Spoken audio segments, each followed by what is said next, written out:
Olá, tudo bem? Essa é a nossa quarta aula de Sociologia. Na aula passada, vimos o padrão social chamado cultura. Veremos agora o padrão social chamado instituição social. O que é uma instituição social? Instituição social não se confunde com organização social. Sua família é uma organização social do tipo grupo.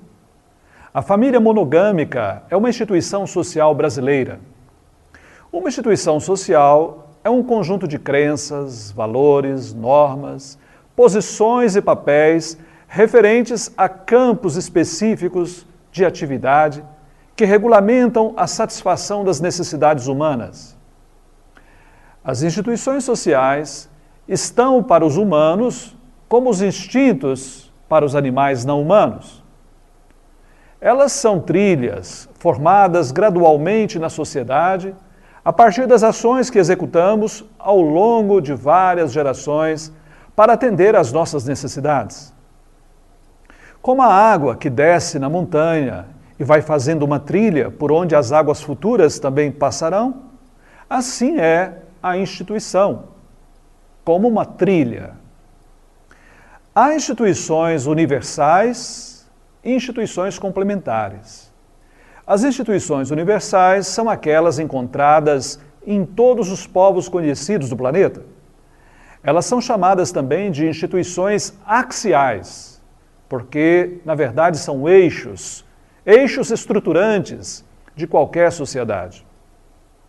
As instituições complementares são aquelas que compõem as universais, mas são próprias ou específicas de um determinado povo. Para satisfazer suas necessidades afetivas e sexuais, os indivíduos, pela interação social, estabeleceram um conjunto de crenças, valores e normas chamado família. Uma instituição universal que em cada povo, por causa das instituições complementares, tem um perfil específico. No Brasil, por exemplo, a família é monogâmica, ou seja, cada homem só tem uma mulher. Na África e na Índia, por exemplo, encontra-se a família poligâmica, ou seja, o homem tem várias esposas.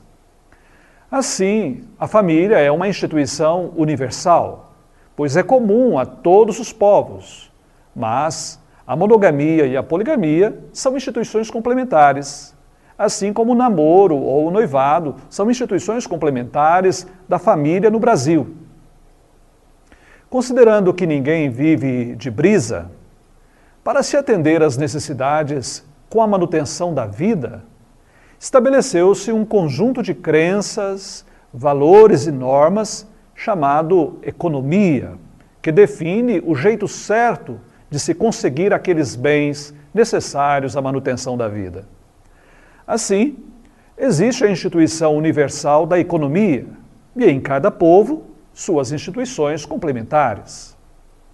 Considerando que ninguém é uma ilha, diante da necessidade da vida coletiva na polis, os indivíduos inventaram a instituição da política, aquele conjunto de crenças, valores e normas relativos ao modo de se organizar e fazer funcionar a vida coletiva.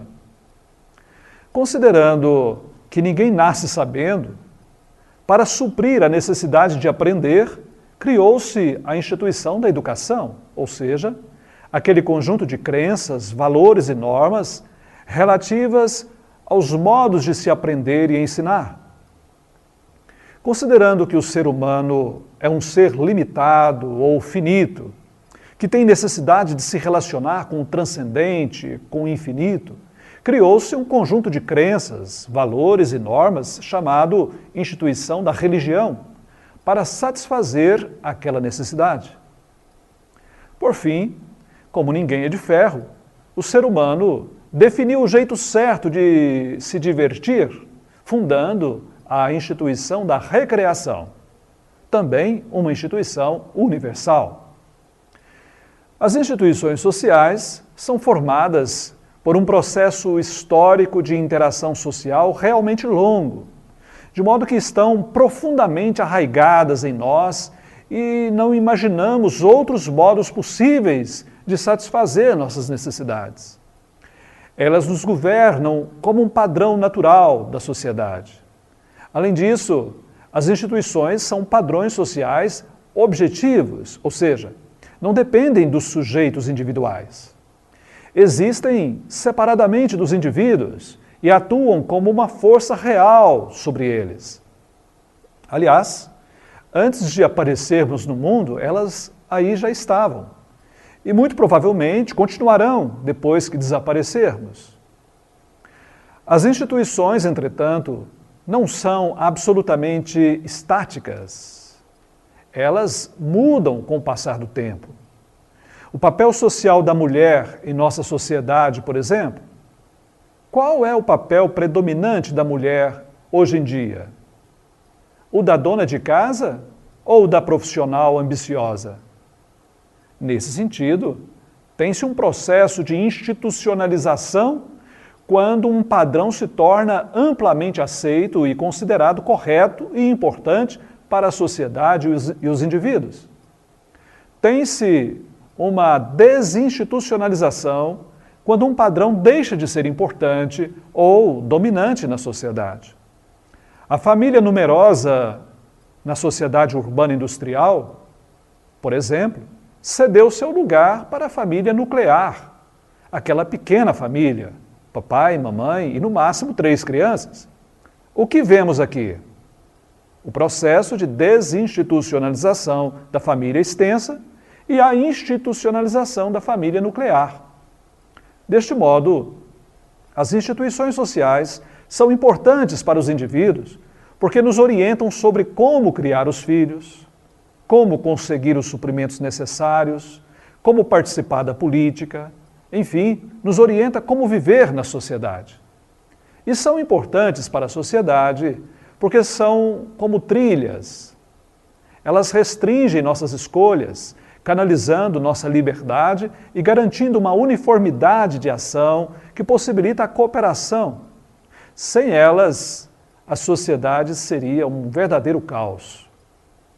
Então, vimos os padrões sociais da estrutura, da cultura e das instituições sociais. Padrões comuns a todas as formas de organização social. Você entendeu a importância dos padrões sociais para o indivíduo e para a sociedade? Bem, por hoje é só. Até a próxima!